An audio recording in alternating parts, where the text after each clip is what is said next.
Podcast do Transporte. Podcast do Transporte aqui, presencial no Arena NTP 2025. Conversa agora com a turma da Livoltech, do grupo Hexen, grupo chinês. Estamos aqui com o Flávio Pimenta, que é o diretor da empresa no Brasil, e com o Felipe Costa, que também atua nessa área técnica específica, que conhece tudo e mais um pouco sobre a questão de carregamento. Primeira pergunta, vocês estão com boas notícias no caso de São Paulo, né? Quais as novidades para São Paulo? Contratos novos chegando, sendo assinados, como está? Então, Alexandre, em primeiro lugar, boa tarde, é um prazer falar com você novamente. Nós acabamos de assinar um contrato com a Transnoroeste, vamos fazer uma implantação de uma infraestrutura de recarga turnkey, né, que a gente chama de chave em mãos. É uma infraestrutura de recarga que é 100% tecnologia do Hexen Group. Então, desde a conexão com a concessionária de energia, que aqui no caso de São Paulo é a Enel, passando pela infraestrutura de média tensão, a subestação pré-fabricada de energia, infraestrutura de baixa tensão e os carregadores, toda essa solução pertence ao grupo Hexen. Até mesmo o software de gestão desses carregadores é desenvolvido pela nossa equipe que fica no nosso escritório em Curitiba, em parceria com a Universidade do Ceará. Então, esse é um contrato relevante que a gente vai atender o mercado paulistano com esses carregadores. E é uma excelente notícia para nós e a gente vai fazer esse projeto aí, iniciar esse projeto em breve com eles. Perfeito. Além desse projeto, tem outros ou não? Agora a gente vai assinar um acordo, né, que é uma prova de conceito para instalar um BESS, um sistema de armazenamento de energia, também uma tecnologia Hexen Group, no grupo RV Trans. Nós vamos colocar um BESS na garagem deles. São dois equipamentos de 225 kWh de capacidade de armazenamento de energia. Felipe, me corrija se eu estiver errado. Tá certíssimo, Flávio. E mais os nossos carregadores. Esses equipamentos também usam um software desenvolvido pelo grupo para gestão, né, da origem das cargas e do destino das cargas. E aí nós vamos avaliar várias grandezas. Eu vou deixar para o Felipe, que é nosso gerente de engenharia, entrar um pouco mais nesse assunto para entender, né, o trabalho dessa tecnologia. Nós já temos BESS aplicados em diversas situações aqui no Brasil e em todo o mundo, mas para entender essa tecnologia operando no transporte público, operando com essas frotas de alta demanda, é um primeiro passo. Acredito que aqui em São Paulo ainda não tem um BESS instalado em garagem e é uma demanda aí, uma necessidade das garagens hoje, então a gente vai começar esse projeto que é bem relevante também. Felipe, bom, primeira coisa para quem não sabe ainda o que é BESS, para que serve o BESS? Vamos lá. O BESS, mais uma vez, né? Obrigado aí pela recepção. Prazer participar aqui do podcast. Então, o BESS ele é um sistema de armazenamento de energia. Ele utiliza baterias de lítio, fosfato ferroso, baterias de lítio, e faz aquela armazenagem de energia. Ele deixou de ser somente o backup. Hoje a gente pensa, o BESS, bateria, backup, faltou energia, você não vai perder energia por conta disso.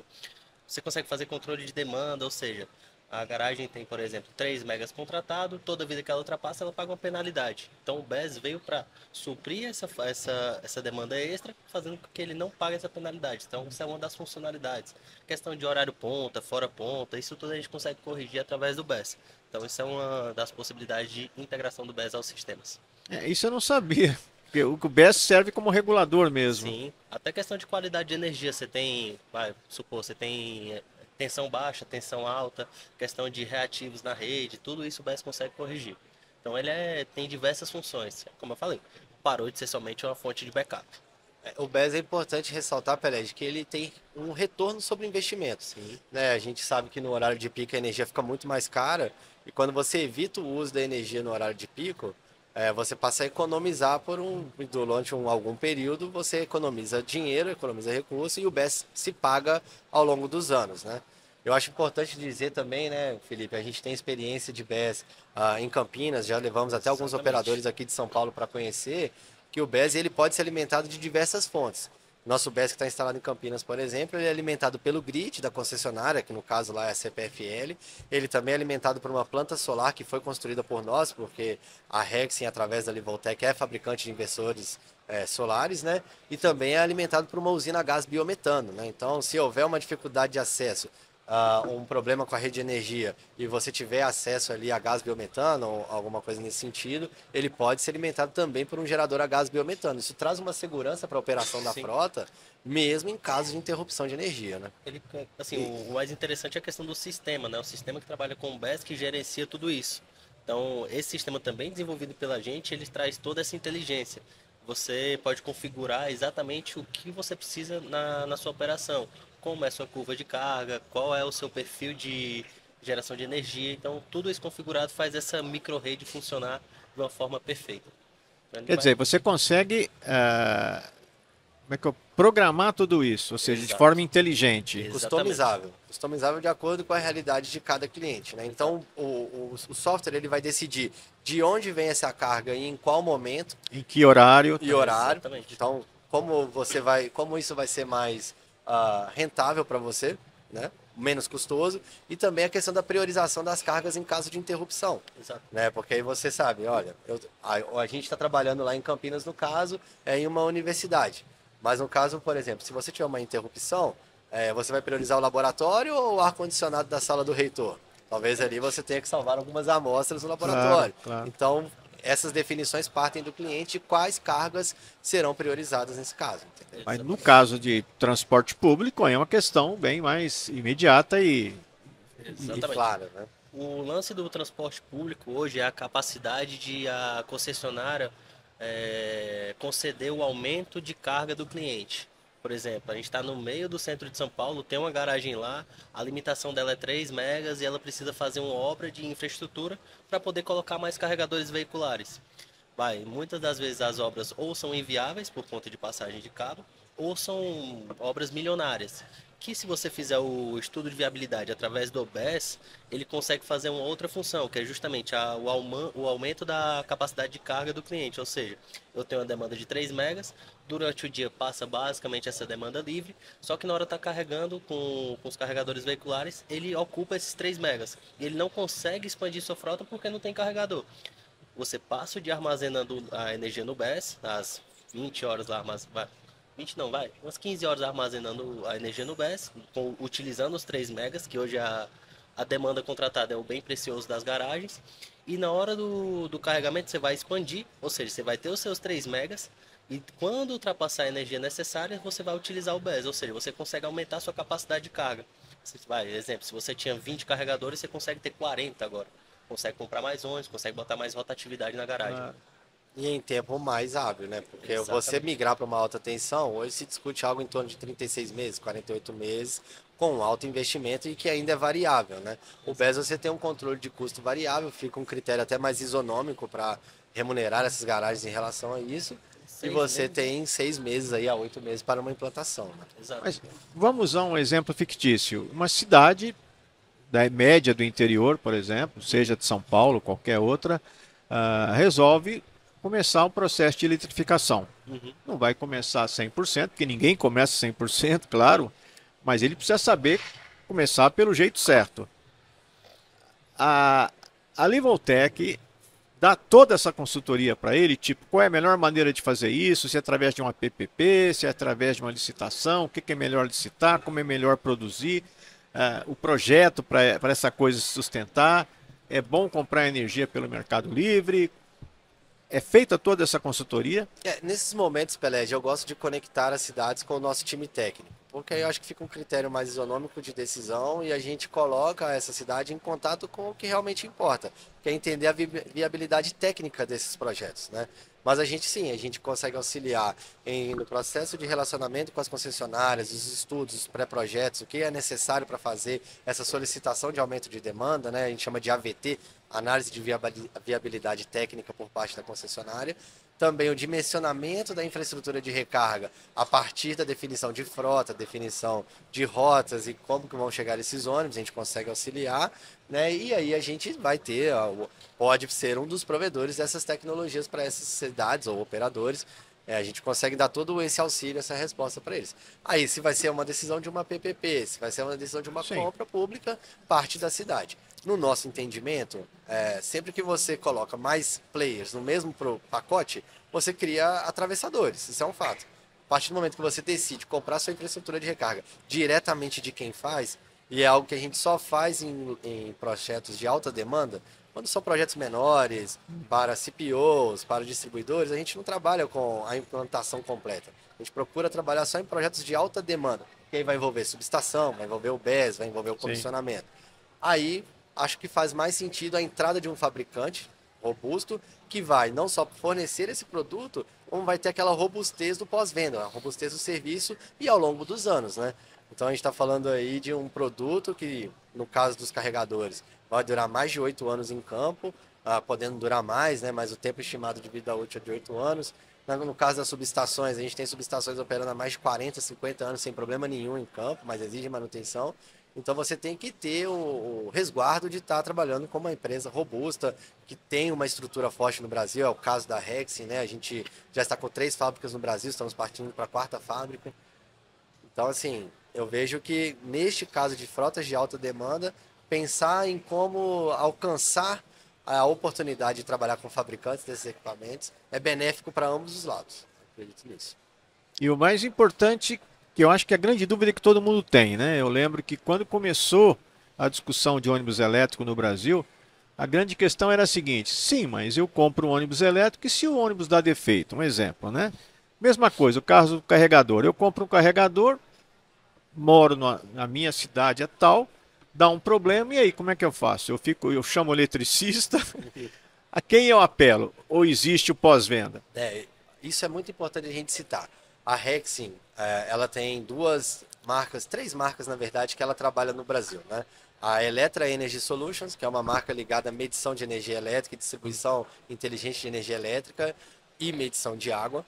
A Livoltec, que é a nossa marca de renováveis, então a gente está falando de inversores, baterias estacionárias, carregadores para veículos elétricos e motores para barco elétrico.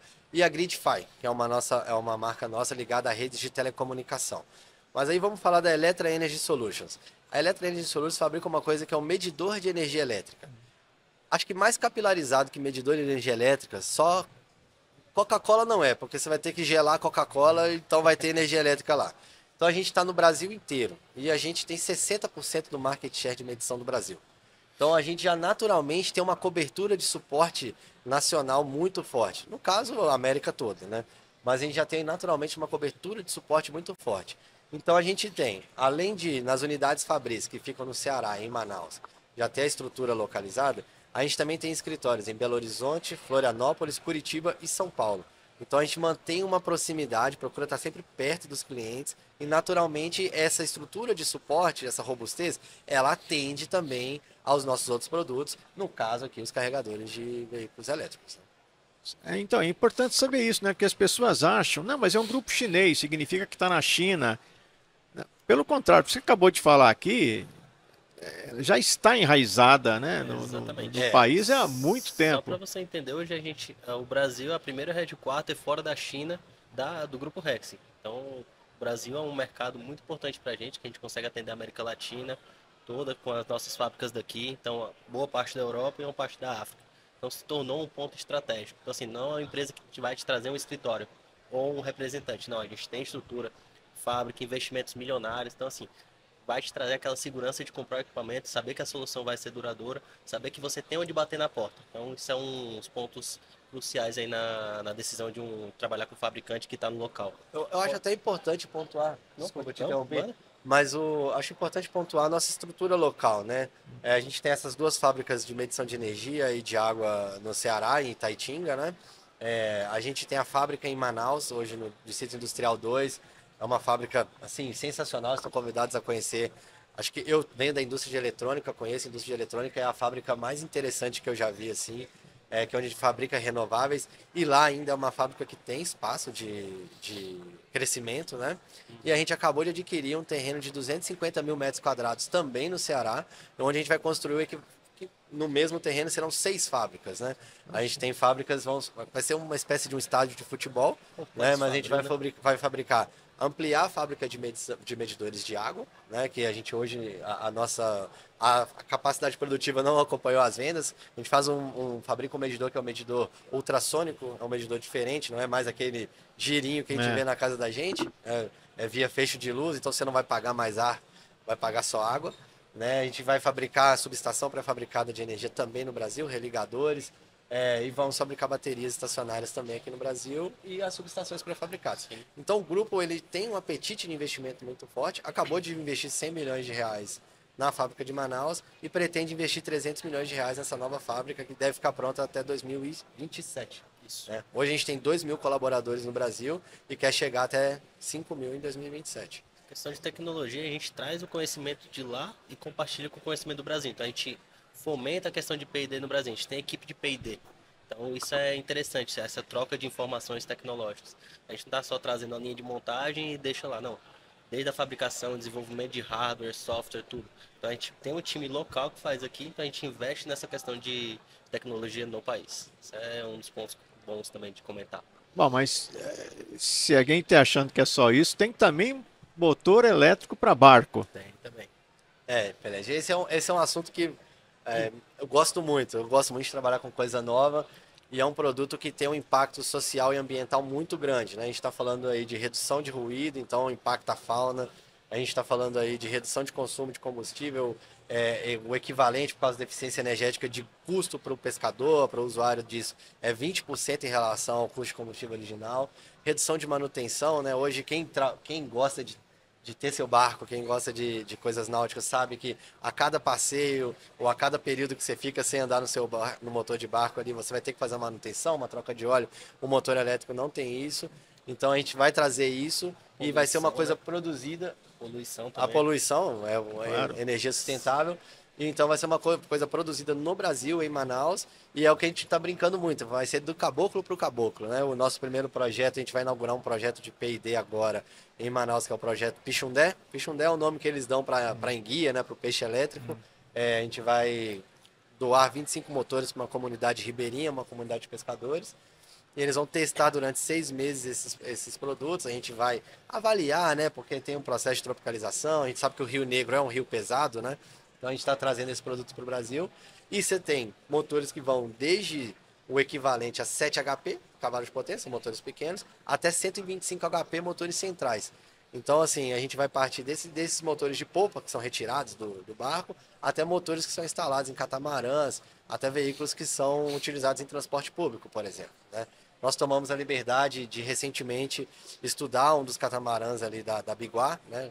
Da Represa Billings, né? Represa Billings. O nome é Biguá do catamarã, né? É. Fizemos um estudo de uma conversão, de um retrofit desse catamarã, por nossa conta mesmo, fomos lá, pesquisamos e tudo, que é possível você até mesmo utilizar o barco atual, retrofitar e transformar esse barco em um barco elétrico, gerando economia de recursos, gerando sustentabilidade. Seria para o transporte que eles chamam de aquático, né? Que faz o Exatamente. transporte hidroviário lá na Represa Billings. Isso. Aí é trazer a descarbonização para todos os níveis de transporte que a gente tem hoje em São Paulo, né? A Livoltec é a marca da sustentabilidade, não é? Às vezes a gente vê as empresas falando de missão, visão e valores. E dentro dos valores você tem sustentabilidade, mas a sustentabilidade é o negócio da Livoltec. Então tudo geração fotovoltaica, motor elétrico, carregador de energia elétrica, baterias. Então a gente tem a sustentabilidade como centro do negócio. Então tá bem interessante esse projeto aí. A gente tá Me começando chamou no Brasil. muita atenção esse assunto porque eu fiz uma matéria recentemente mostrando que Moscou, né, fez a primeira linha, né, mundial de transporte aquaviário elétrico, né, 100% elétrico, todos os barcos que fazem o transporte. É como se Londres, né, que o Tamisa lá, os barcos lá fossem também desse tipo, mas não são, mas Moscou lançou. E a prefeitura recentemente assinou, inclusive, um protocolo de intenções, né, para trocar tecnologia justamente sobre o tema, né, do transporte aquaviário. Aí é só ligar as duas coisas, né? Quer dizer, a Livoltec já está aqui, já tem esse motor, né? Já tem a possibilidade até de fazer, como você falou, uma prova conceito, ou seja, vamos, experimenta aí, vamos ver se funciona, né? Como é que vai. Porque, curiosamente, eu estava lendo, né? Eles fazem licitação direto para a questão de limpeza, né, do diesel que fica derrubado na própria represa. Ou seja, Exatamente. como você disse, né, é um transporte, por mais cuidado que você tenha, você vai ver o barco parado, você vai ver do lado aquela mancha de óleo, né? Não tem como Exatamente. você impedir isso. Então, Aquela fumacinha joga partículas de diesel, vai deixando a poluição. Então, Exato. o elétrico você já resolve 100%. não, perfeito. Bom, mas eu E acho assim, que em vez de trazer de Moscou, que a gente não traz ali de Isso. Manaus, fabricado aqui no Brasil, usa a gente que está aqui em São Paulo trabalhando? Não, mas pelo Acho que eu que é um papel percebi, legal. a ideia não era trazer de Moscou, a ideia era estudar como eles criaram a solução lá, tal, e lógico, né? E evidente, se você tem aqui, é a mesma coisa do ônibus elétrico, né? O prefeito foi para lá para a China, tal, só que os ônibus elétricos são todos daqui. Não tem Exatamente. como ele trazer de lá, porque, né? Até porque o pessoal que fabrica aqui vai gritar, né? Pô, eu sou um grupo chinês, montei uma planta aqui. Pô, se eu soubesse que você ia comprar lá, então eu ficava lá, Não tinha nem trazido. seria mais prático. Mas eu acho que nesse ponto é perfeito. O que eu acho importante mostrar é isso, né? Que não é um novo entrante, né? Ou seja, vocês já estão aqui faz tempo, vocês já estão enraizados, gerando empregos e principalmente transferindo tecnologia. Isso. A Livoltec, a Hexin, na verdade, ela está no Brasil desde 2005 e comprou a primeira operação no Brasil, passou a ter uma fábrica no Brasil em 2010. Então já tem um histórico longo, é a maior empresa no segmento de medição inteligente, né, no segmento de AMI. A gente, por exemplo, na Copel, que é a concessionária de energia do Paraná, a gente já tem mais de 1 milhão de medidores inteligentes instalados. E assim, um fator que eu acho que é importante também levar em consideração no motor elétrico para barco, né, o silêncio. Sim. Então a gente no transporte público tem falado muito de trocar a ideia de usuário para consumidor, para cliente, né? Então você vai ter um transporte silencioso, muito mais confortável para quem usa aquele transporte. Acho que isso também é um fator relevante para a gente colocar na mesa e atrair cada vez mais pessoas para utilizar o transporte público. E pro pescador, né? Porque assim não assusta o peixe. Exatamente. Força Foi de um ponto bem segurança levantado, também. né? Sim, claro. Força de segurança também, né? Não, É um fantástico. ponto relevante. Bom, gente, eu acho que é perfeito. Aliás, é uma sugestão, né? Vocês deviam insistir um pouco mais nisso, né? A gente está aqui, não é de hoje, né? Nós já estávamos aqui, né? Eu acho fantástico essa amostra, né, da presença nacional, né? Isso é uma coisa importante. Mais alguma coisa que vocês queriam complementar? Bom, Alexandre, eu gostaria de te agradecer pela oportunidade de falar com isso. você. Acho que é o jornal mais lido do segmento do transporte. Para quem é Obrigado. apaixonado por transporte público, e transporte público se torna uma paixão de fato quando você começa a trabalhar nisso. É o café da manhã da gente, né? Perfeito. Agradeço por essa oportunidade Não, que é e isso. espero que a gente tenha muito o que falar, muito projeto Não. novo para contar para vocês. Não, e eu gosto sempre de brincar, eu e o Adamo, né? A gente fala, quando o pessoal agradece, não, a gente que agradece porque a gente vive de notícia, né? Se vocês não dessem notícia pra gente não ia ter o que divulgar. Então a gente que agradece as notícias e a gente fala, pô, vocês precisam falar mais disso, né? Às vezes o pessoal respira tanto aquilo que acha, mas isso não é novidade, não é novidade para você. Agora, para quem está fora, isso é uma baita novidade. Né? Então, eu acho importante a gente, como órgão de imprensa, o podcast também, eventos dessa natureza, a gente até falar, olha, vocês precisam falar mais desse assunto por esse ângulo, dessa forma, né? Que é uma maneira das pessoas até entenderem melhor e até Sim. procurarem, né? Pô, eu não sabia que eles ofereciam isso. O novo às vezes assusta. Então, quando você transmite o conhecimento, as pessoas tendem a querer mais aquele tipo Sim. de tecnologia. Exato, E eu acho assim, só o importante, eu vou tomar a liberdade de colocar o Felipe à disposição, claro. porque a gente percebe que quando se trata de tecnologia nova, primeiro você tem que quebrar essa barreira técnica, essa barreira da desconfiança, e às vezes é importante a parte de negócio ficar um pouco de lado no primeiro momento, entrar a engenharia, entrar o conceito, entrar o porquê, e acho que aqui a gente tem uma boa ferramenta, um cara que é conhecedor, que já implantou BES no Brasil, que já... O nosso BES que a gente tem aqui traz tecnologias novas, como o Black Start, né? Sim. E o Start super rápido, que é o Start em 20 milissegundos, tira o risco de queima de equipamentos. Então, assim, a gente coloca a nossa engenharia à disposição para auxiliar nos estudos, para auxiliar nesses esclarecimentos. E daí, depois a gente vai discutir a parte Negocial. negocial, né? Acho que primeiro tem que entender o porquê de adoção de tecnologias que elas são, antes de tudo, rentáveis, elas são benéficas também financeiramente, não só ambientalmente. Né? Exatamente. Perfeito, gente. Queria agradecer vocês por trazerem novidades para a gente ter material para divulgar.